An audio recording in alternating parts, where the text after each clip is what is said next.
Vamos entonces avanzando y vamos a presentar a María José Gómez. Ella es directora de la Fundación Force para Colombia, licenciada en Ciencias Humanas y Sociales por la Universidad Pontificia de Salamanca.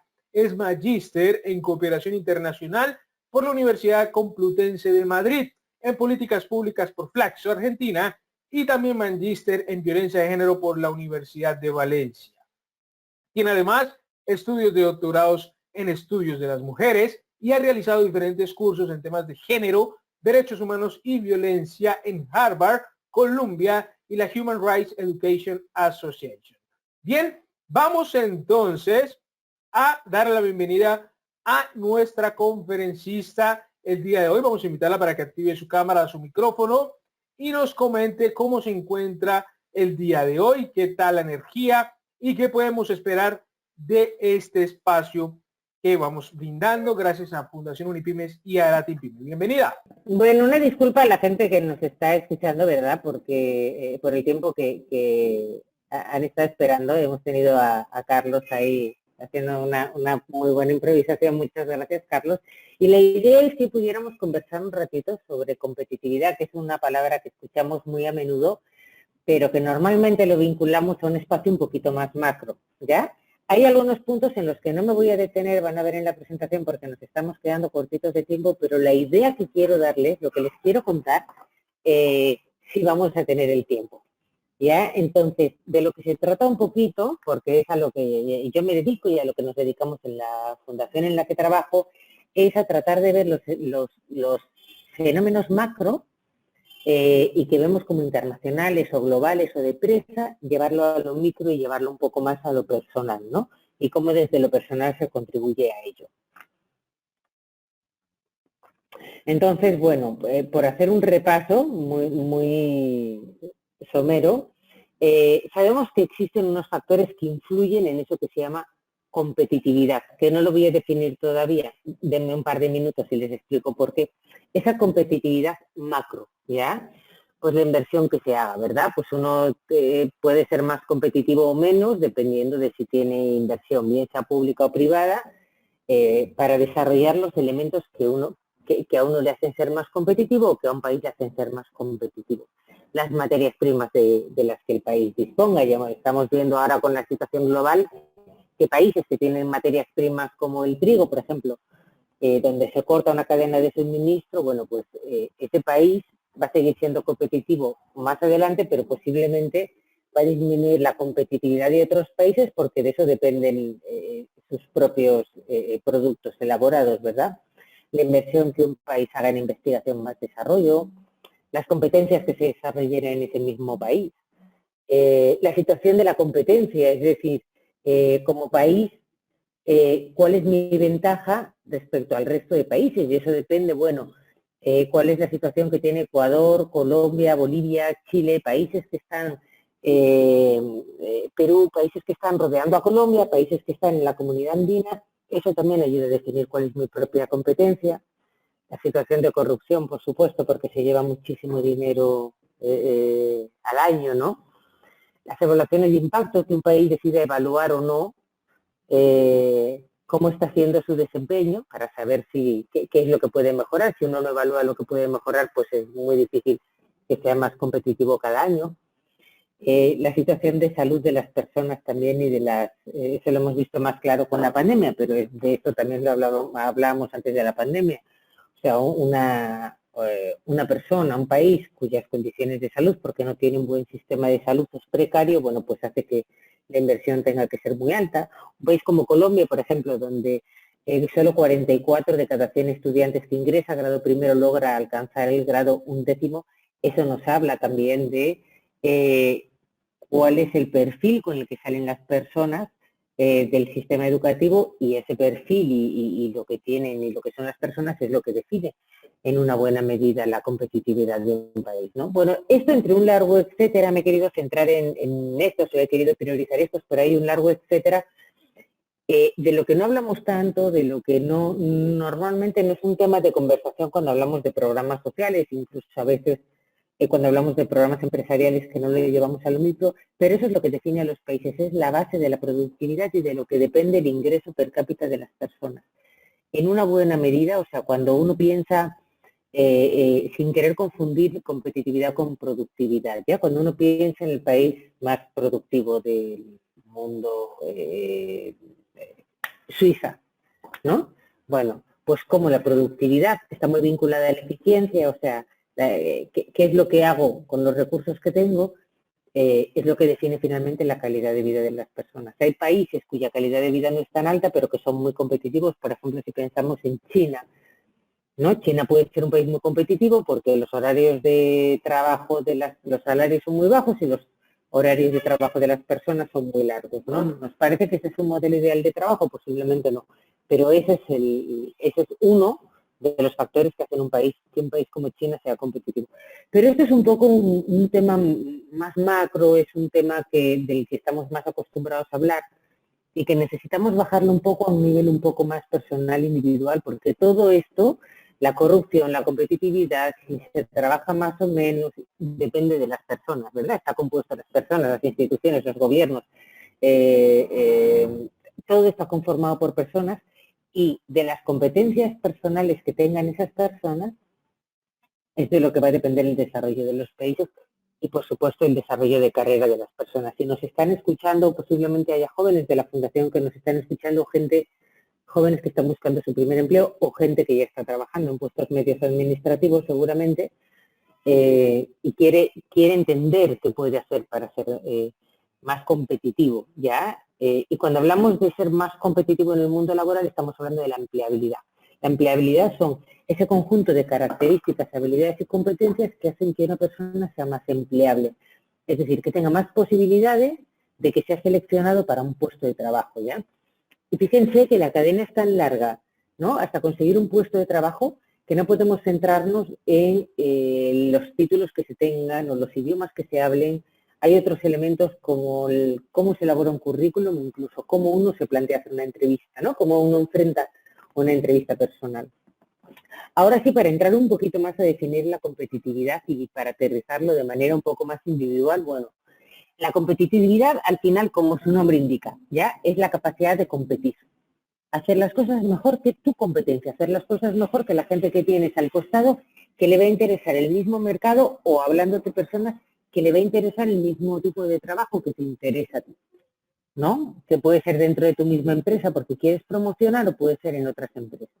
Bien sea porque tienes mejores productos, es decir, porque tienes mejores cosas para vender, porque la calidad de tu trabajo es más alta, porque tu costo es más bajo, porque tienes otro tipo de ventajas comparativas, es decir, porque puedes estar en más lugares o porque estás cerca del lugar donde se requiere tu servicio, ¿no? Tu mano de obra, tu acompañamiento, tu apoyo. Porque hay más facilidad de acceso, porque tienes más tiempo disponible. Exclusividad, ¿no? Porque tienes la capacidad de desarrollar un tipo de servicio que solo lo desarrollas tú. Este listado de qué cosas pueden hacer que tú seas mejor que tu competencia depende muchísimo del mercado al que te estés enfrentando, ¿ya? ¿De qué se trate? ¿Cuál es ese espacio? O sea, no es lo mismo qué es lo que tú tienes que desarrollar o qué te hace más competente si quieres ser astronauta y viajar a la Luna, ¿verdad? Que si quieres ir a competir a las próximas Olimpiadas. O sea, lo que tú requieres es muy distinto y es importantísimo tener una línea marcada, clara de desarrollo, porque si no lo que hacemos es generar mucho esfuerzo y esforzarnos mucho, mucho en cada cosa que hacemos, sin a veces ver un poco la meta y exactamente cuál es el lugar al que queremos llegar, ¿no? Si se trata de eso, de tener competencia, de evaluar la competencia y de ser más competentes que las personas que tenemos alrededor, bueno, pues tendremos que tener más valor que el resto. Y no importa si todo el mundo lo hace al mismo tiempo, ¿no? Porque dice, bueno, si todo el mundo lo hace, en verdad, yo sigo teniendo pocas oportunidades. No, si todo el mundo lo hace, la productividad del país se va incrementando, ¿ya? Con lo cual cada vez hay mayores puestos de trabajo y un tipo de puestos de trabajo además que son más productivos, por lo tanto que puedes obtener mayores ingresos. O sea, nunca se perjudica que toda la población al mismo tiempo quiera tener más valor que la competencia, porque luego uno ya escala a verlo como país, ¿ya? Y algo básico que tienen que tener claro, que lo tenemos que tener claro todas las personas que trabajamos en empresas, que es lo mismo, porque las personas y las empresas finalmente estamos conformadas de lo mismo, es que las empresas no tienen garantizada su supervivencia y las personas tampoco. Ninguna empresa tiene garantizado que vaya a trabajar, que vaya a existir indefinidamente. Todas las empresas, casi todas, tienen un periodo de caducidad. Hay empresas que conocemos que no sé, que tienen 100 años, pero las conocemos y precisamente funcionan porque han alcanzado un patrimonio muy grande y por eso han durado 100 años, pero eso no es lo normal. Las empresas tienen un periodo de vida, igual que el desempeño de las personas en las empresas o los contratos de las personas en las empresas, bien sea porque cuando llega un momento una persona quiere cambiar, quiere mejorar, quiere ir a trabajar a otro lugar donde le ofrezcan mejores condiciones, o quiere cambiar de rubro, o bien sea porque en un momento la empresa, ya, porque cierra, o no porque cierra, sino porque busca otro perfil, decide no promocionarte, ¿no? Y decide no promocionarnos y carecer de nuestros servicios. Es decir, nunca, esto ya no es como hace en la época de nuestros padres, uno normalmente entraba a un tipo de puesto y moría en ese tipo de trabajo, se jubilaba y eso ya cambió, eso no existe más. Nada tiene garantizada su supervivencia. Lo que necesitamos es asegurar y garantizar que efectivamente estamos actualizados para que podamos tener una vida profesional saludable hasta el día que decidamos jubilarnos con un tipo de trabajo que sea digno, con impuestos dignos y que no tengamos miedo o que no nos quedemos descolgados en un momento con dificultad de volver a reinsertarnos al mercado laboral porque no hemos prestado atención o porque pensamos que era eterno, ¿ya? Y para eso hay que tomar una serie de acciones. Uno es realizar cursos de formación. Y estos cursos de formación, la recomendación es que se hagan mínimo cada 2 años. Una de cada 4 empresas. Saben que las empresas tienen dificultades para encontrar el perfil que están buscando, ¿ya? Cuando a las empresas se le pregunta ¿cuáles son esas competencias que no encuentran, que no identifican? Normalmente no hablan de temas técnicos, que también, especialmente ahora en este espacio, en esta nueva revolución tecnológica o en este impulso de la revolución tecnológica, sí hay temas técnicos que tenemos que desarrollar, pero esos puede desarrollarlos la empresa. Cuando uno revisa las encuestas para el empleo, las encuestas para el trabajo, las investigaciones que realiza el Banco Mundial, el BID en la región a nivel global, lo que ven es que esas dificultades para hacer fit, para encontrar los empleados que necesitan, están muy vinculados a habilidades socioemocionales, ¿ya? Y esas habilidades uno tiene que estar evaluándolas permanentemente y escuchando el feedback además. Por supuesto, si estamos hablando, volvemos a lo mismo, si estamos hablando de querer ser astronauta, esos cursos van a estar mucho más vinculados a temas técnicos, ¿ya? O algo vinculado a temas de salud. Hay que actualizarse y hay que actualizarse permanentemente. Mínimo cada 2 años deberíamos tener un desafío, un reto de un tema nuevo que queremos incorporar. Si estamos trabajando a nivel de contabilidad, bueno, ¿qué nuevos programas quiero aprender o qué nuevo idioma voy a sumar? Y eso tenemos que pensar que tiene un periodo de 2 años. Es decir, si quiero aprender francés, me voy a meter de manera intensiva y durante 2 años le voy a dar duro, porque sé que el francés o el inglés o el idioma que ustedes necesiten va a hacer un cambio sustantivo en mi desarrollo de carrera, mi vida profesional. Importantísimo considerarlo. Siempre estamos pensando, cuando estamos en un trabajo y ya llevamos un tiempo, o cuando en el trabajo no estamos a gusto, estamos pensando en lo que viene después. Siempre el trabajo en el que estamos vendiendo nuestra capacidad de proveer un servicio. Nuestros colegas son nuestros referentes, también nuestros maestros. ¿Qué aprendemos de la gente que tenemos alrededor? ¿No? O sea, de todas las personas que nos rodean en el espacio donde trabajamos, en la oficina, en la empresa, ¿qué podemos aprender de cada persona? Y además es que son futuros contratadores con esas personas, no solamente porque tus jefes, las personas que te dirigen en la organización, en la empresa, son personas que te van a tener que recomendar más adelante. Posiblemente, al final, los rubros de trabajo no son tan amplios, ¿ya? Entonces te vas a volver a encontrar con personas con las que estás trabajando. Son finalmente muy buenos clientes igual que tu jefe. ¿Cómo quieres comportarte? ¿Qué tipo de persona quieres ser? ¿Qué quieres mostrarle de ti mismo a las personas que están trabajando contigo, ¿no? Aprender a gestionar tu tiempo. Y esto que es un término muy manido también, gestionar el tiempo. Se trata de que no solamente de que uno llegue a tiempo a los espacios donde se le está esperando, sino que cuando tú te comprometes con entregar algo, que lo entregues a tiempo. Y que si no lo puedes entregar a tiempo, que avises con anticipación, ¿no? Pero que tu desempeño no interfiera en el desempeño del trabajo del resto, ¿ya? Y cuando uno no puede gestionar el tiempo bien porque dijo que sí a más tareas de las que podía decir, o bien por cuestiones un poco más de personalidad, ¿no? Gente que puede ser más o menos dispersa, ¿cómo uno encuentra las estrategias para poder gestionar el tiempo y no entorpecer el trabajo de la gente que tiene alrededor?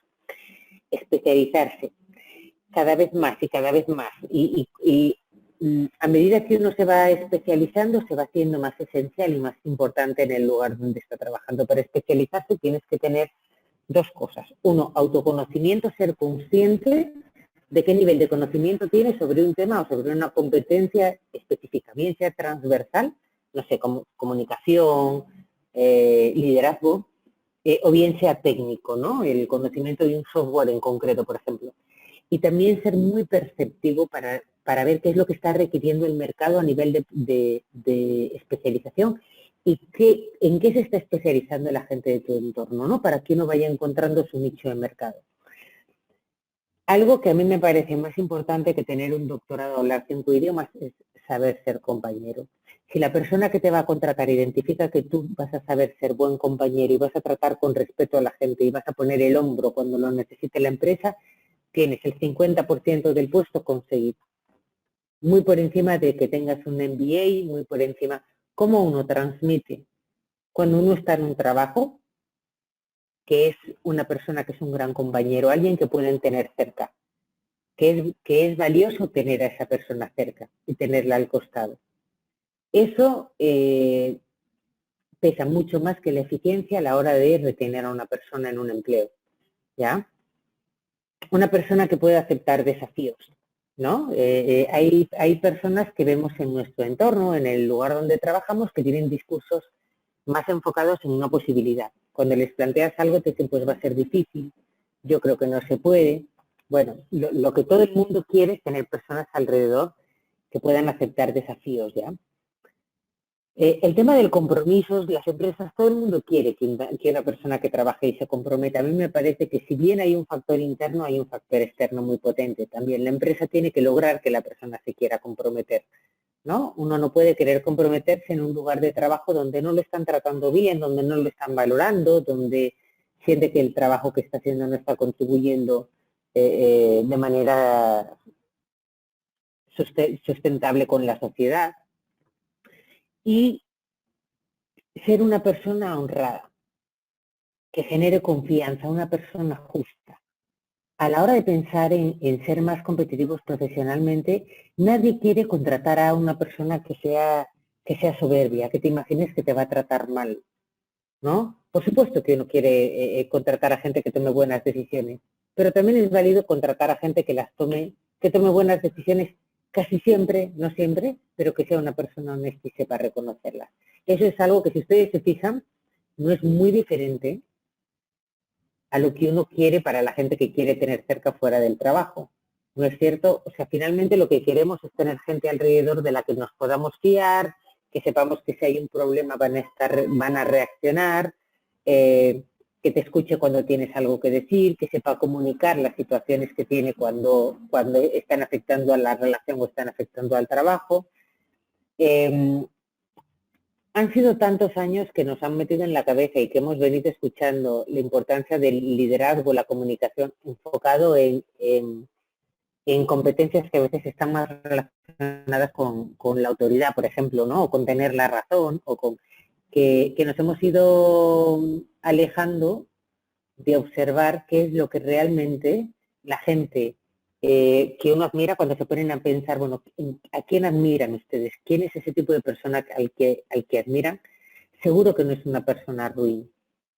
Y no importa el número de títulos y de idiomas que uno hable, que si eres una persona ruin, nadie va a querer contratarte o te van a contratar, pero va a durar poco tiempo, ¿no?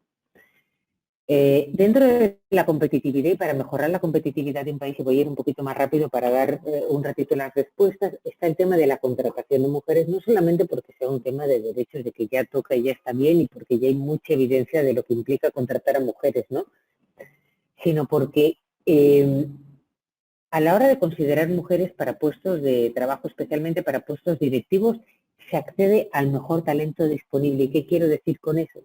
Hasta ahora, la evidencia de lo que nos dice, porque la mayoría de los puestos directivos están conformados por hombres, lo que nos dice es esa cifra que se ha contratado a un grupo de personas basadas en el sexo, ¿no? En que sean hombres, ¿no? Y las mujeres llevamos años queriendo estar ahí no por ser mujeres, ¿no? Sino queremos que se deje de contratar a los hombres nada más por ser hombres. Entonces, cuando uno incorpora mujeres en los puestos de selección, te estás asegurando, al tener hombres y mujeres, y no solamente a hombres en este abanico de posibilidades, que estás contratando al mejor talento posible y que estás incorporando a las mujeres como parte de ese pool de talento. Las mujeres estudian más. La pobreza intergeneracional está demostrado ya hace muchos años que se reduce cuando las mujeres tienen ingresos propios. ¿Por qué? Porque las mujeres invierten mucho más en la educación de las criaturas que los hombres, de sus propios ingresos, ¿ya? Se calcula, desde el Banco Mundial se calcula que se podrían agregar 28.000 millones de dólares al PIB para 2025 si se incorporara mujeres en el mismo nivel de toma de decisiones en el que están participando los hombres. No solamente es un tema de inclusión y de lograr objetivos de desarrollo sostenible, sino que es un tema finalmente de productividad. Este último punto, que no está muy tocado y que a mí me parece que es necesario que se desarrolle, pero por otro lado es complejo enfocarlo desde aquí. Las mujeres víctimas de violencia tienen menos niveles de ingreso y productividad. Una mujer no debe vivir violencia porque no debe vivirla. No hay mucho más que discutir, ¿no? No se puede golpear a las mujeres, no se puede violentar a las mujeres. Pero además, las evidencias que comenzamos a tener de ver cómo afecta la violencia contra las mujeres al desarrollo de la productividad de los países es altísima, ¿ya? Por las depresiones, por las veces que dejan su trabajo, las veces que no van a trabajar porque se identifican en su cuerpo rasgos de violencia. Como digo, nos cuesta un poco hacer este análisis porque decir que es un tema de productividad, que no hay que golpear a las mujeres, porque eso tiene un costo muy alto, es absolutamente inmoral, ¿ya?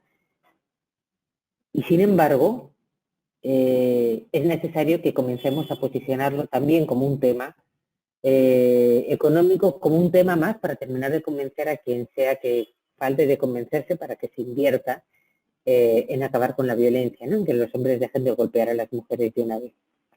Y luego, por último, las mujeres, eso lo estamos viendo en los programas de formación docente de habilidades socioemocionales que tenemos, las mujeres valoran mucho más las habilidades socioemocionales que los hombres. No porque nazcamos así, no porque las mujeres nazcan manejando mejor las habilidades socioemocionales, sino porque la construcción de género nos lleva a que efectivamente se manejen mejor. Y las habilidades socioemocionales, como dije antes, están absolutamente valoradas por las empresas porque tienen un impacto muy fuerte en el clima laboral y en el desarrollo mismo, en el crecimiento de las empresas, ¿ya? Por un lado, entonces, tenemos que la contratación de mujeres contribuye muy fuerte de una manera muy positiva en el país a la productividad mediante la competitividad, y por otro lado, la contratación de jóvenes, ¿verdad? Porque son capaces de responder a retos presentes y futuros preparados ad hoc. ¿Y por qué preparados ad hoc? Porque los retos presentes y futuros, que son los retos que nos presentan los empleos del futuro, están totalmente vinculados a las habilidades digitales, habilidades y competencias digitales. Y estos chicos y chicas las han aprendido ahí, trabajando en el momento, mientras lo estaban realizando, ¿no? Y les resulta súper fácil manejarse en ese mundo. Están preparados, tienen la posibilidad, tienen la capacitación y, sin embargo, tienen 4 veces más desempleo que las personas adultas, ¿no? Que las personas a partir de 26 años. Son adultos, pero digo, fuera del rango de la juventud. No solamente por eso, no solamente porque tienen las habilidades y la energía y el entusiasmo y la motivación que requieren los empleos del futuro que ya llegaron, que ya el futuro llegó, sino porque es una necesidad vital. O sea, hay una situación de desempleo juvenil, que esta situación de desempleo juvenil está interponiéndose en el desarrollo de muchos países, especialmente ahora que estamos hablando de la reactivación económica, y necesitamos que los chicos y chicas puedan incorporarse al mercado laboral, que saquen adelante la economía, que incrementen la productividad, que hagan que haya mayor inversión. O sea, cuando la competitividad del mercado laboral juvenil es alta, llega mucha más inversión internacional, ¿verdad? Y eso genera más crecimiento, por lo tanto más trabajo, y es una rueda. Y hay que apoyar esta transición de la formación al empleo. Los y las jóvenes terminan secundaria y esos 2, 3 primeros años, 2, 3, 4 primeros años de apoyo, de transición son fundamentales, ¿no? Que se les pueda apoyar y guiar para que sepan, para que, una de dos, o sea, que hay la posibilidad de que continúen estudiando, igual en algún momento van a dejar de estudiar y esa transición la van a tener que hacer, que no puedan continuar estudiando porque no tienen recursos y ahí la situación se dificulta, porque no tienen recursos pero tampoco tienen experiencia. Si recién terminaron secundaria, entonces requieren de programas nacionales que acompañen esta transición. ¿Ya? Y María José, qué pena interrumpirte para finalizar, pues concluir ya el tema para ir con algunas preguntas que tenemos de los asistentes. Claro que sí, ya esta es la última, el último slide, y ahí voy con las estrategias un poco que proponemos. Desde la experiencia que tenemos en la Fundación Forge, que nos dedicamos a eso, a capacitar a jóvenes en habilidades socioemocionales y competencias digitales. ¿Y qué nos permite eso? Hablamos permanentemente tanto con jóvenes como con las empresas, ya que nos van diciendo cada año qué es lo que están priorizando, qué estrategias son las que nos parece que pueden ser útiles para mejorar, especialmente en esta etapa post-COVID. Bueno, programas de desarrollo de competencias y habilidades que se adecúen a las necesidades de las empresas. La intermediación laboral debe hacerse preguntándole a las empresas cada año cuál es el perfil que van a requerir contratar, que eso lo hacemos desde la Fundación Forge. Políticas nacionales de cuidado, y esto viene desde lo macro. Si no hay políticas nacionales de cuidado, las mujeres jóvenes no se van a poder insertar porque tienen a su cargo a criaturas, a personas adultas enfermas, adultas mayores, etcétera. Incentivos económicos en la contratación, tanto a mujeres como a jóvenes, ¿ya? Programas de habilidades socioemocionales, porque el impacto que tienen en la competitividad es impresionante.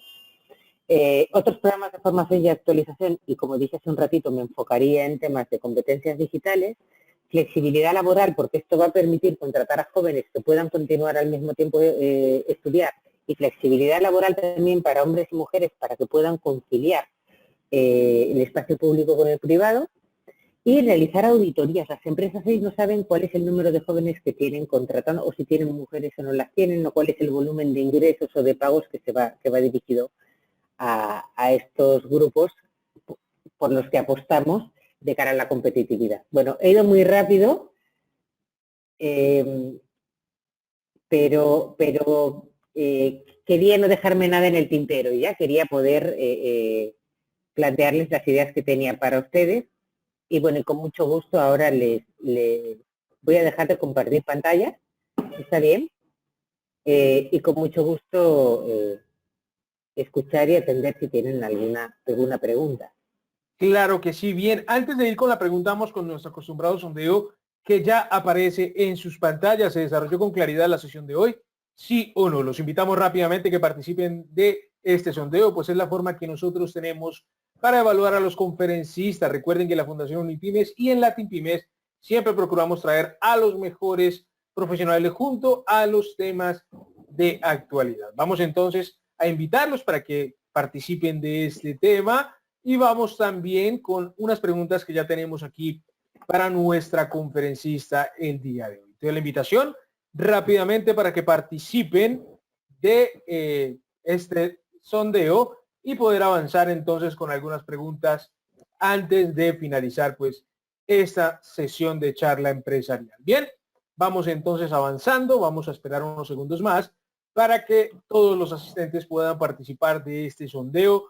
Les recordamos la importancia que tiene para nosotros y agradecemos que ustedes participen de él. Bien, vamos cerrando entonces, vamos cerrando este sondeo y vamos con algunas preguntas. Por ejemplo, ¿cómo afecta la competitividad a las empresas y quién debe dirigir las estrategias? Bueno, ¿cómo afecta? Pues es que de eso depende su supervivencia, ¿no? Como les dije en un inicio. O sea, si tú eres una empresa, y desde lo más, una empresa chiquita que vende jabón, tu competitividad tiene que estar medida en, seguramente vas a tener un valor diferencial particular por el que vas a apostar, pero va a tener que ver con los costos, va a tener que ver con si tus jabones huelen mejor o no que el resto, va a tener que ver con si tus jabones le causaron alergia a alguien o no se la causaron, va a tener que ver con la campaña de publicidad que tú lanzaste, va a tener que ver, o sea, la competitividad finalmente lo que te dice es, ¿eres mejor que el resto o no? Imagínense el impacto que tienen las empresas, ¿no? O sea, si eres competitivo o no. Y imagínense una carrera, ¿no? Si eres competitivo y llegas de los primeros, bueno, pues vas a ser una empresa exitosa, ¿no? Si no eres muy competitivo, vas a llegar de los últimos y, bueno, pues ahí vas a tener que entrenar un poquito más, identificar qué es lo que te falta, que puede ser técnica, puede ser echarle más horas de entrenamiento, pero es fundamental, es básico porque si no, no vas a sobrevivir. ¿Y de qué depende? Pues depende, mira, una buena parte depende de las propias estrategias que tenga la empresa, pero también tiene mucho que ver con la situación del país, es decir, lo macro afecta. Si tú tienes una empresa, como digo, ¿no?, de jabones, y hay inversores internacionales que piensan que tu empresa es productiva, que tu empresa lo que invierta en verdad va a ser redituable, es decir, va a obtener unos buenos beneficios, bueno, pues va a invertir, ¿no? Entonces, el apoyo que tengas por parte del gobierno, el costo que, y eso tiene que ver con las leyes, ¿no? Las leyes que dicen de cuál es el costo que te supone para ti, que le supone a tu empresa contratar gente, o sea, hay unos elementos que son externos y hay otros elementos que son internos de que tú conozcas muy bien tu mercado, ¿ya?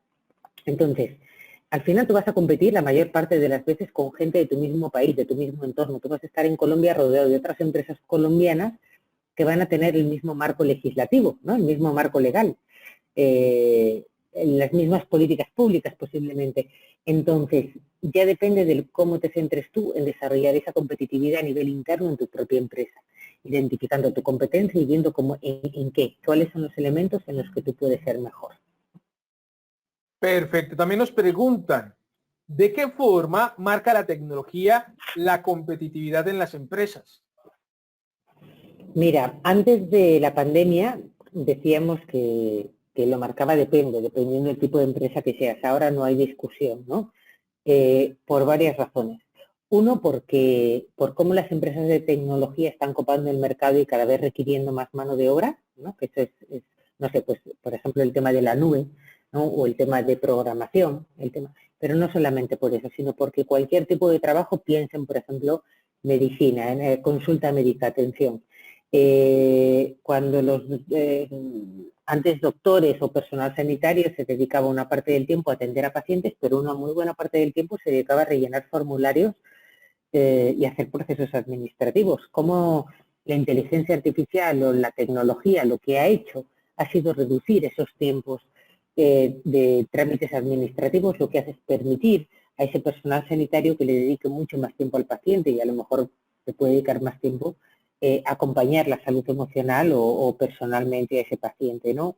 Entonces, no solamente es como las empresas de tecnología han inundado el mercado, sino como cualquier tipo de trabajo que uno hace. Piensen en los trabajos que ustedes están realizando. Nosotros mismos en la Fundación pasamos de tener un programa presencial a tener un programa virtual, ¿no es cierto? Entonces, la tecnología que antes era un elemento adicional para convertirte en una empresa innovadora y lo que implica la innovación, además, que te hacía más atractiva, ahora es básica y fundamental. Hasta la empresa más chiquita, el local más chiquito de reparación de cámaras de video, si no tiene un buen posicionamiento, por ejemplo, en redes, si no sabe manejar el mínimo internet de las cosas, posiblemente va a ser absorbida por empresas que sí lo hagan.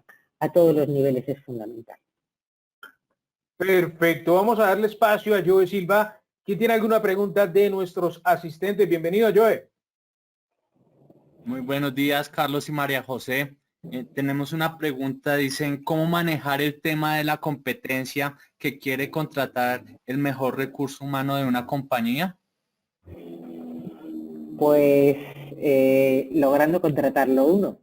A ver, mira, cuando vamos a contratar gente, Y nosotros, por el rubro en el que trabajamos, que es empleabilidad, pues lo vemos todo el tiempo, ¿no? Uno lo que quiere es tener mejor personal que el que tiene la empresa del costado, porque al final lo que hace que esto de la competitividad, productividad y no sé qué, todo esto al final lo hace la gente, ¿no? O sea, la gente que tenga. Y ese ya es otro tipo de estrategia diferente que tiene que ver con cómo atraes talento, ¿no? Y la atracción de talento tiene que ver con qué clima de trabajo eres capaz de ofrecer, ¿no? Vas a ofrecer un clima de trabajo que sea atractivo para la gente. También el tema salarial, ¿no? La franja salarial. Puedes ofrecer al menos lo mismo que el resto y un paquete de cosas adicionales, no sé, paquetes familiares, por ejemplo, ¿no? De apoyo a la educación de las criaturas y demás.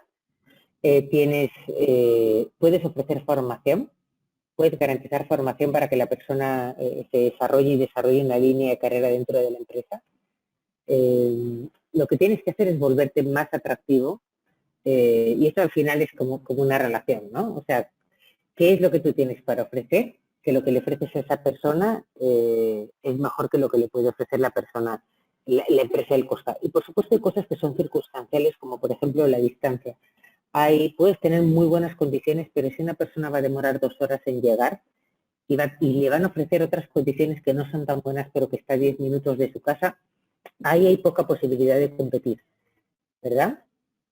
Pero uno lo que tiene que ver, por eso de nuevo estudiar la competencia, para ver qué es lo que uno puede ofrecer que sea mejor de la competencia, para poder no solo atraer un talento que sea distinto y que sea mejor, y uno puede pensar y identifica empresas que tienen esas estrategias y que traen talento, que cuando uno entra a un lugar o conoce una empresa por dentro y dices, o a una institución y dices, wow, ¿cómo han hecho? Porque todo el personal que trabaja aquí tiene un nivel muy alto, ¿no? Bueno, tiene que ver con qué estrategias tiene una empresa para atraer y mantener talento, ¿no?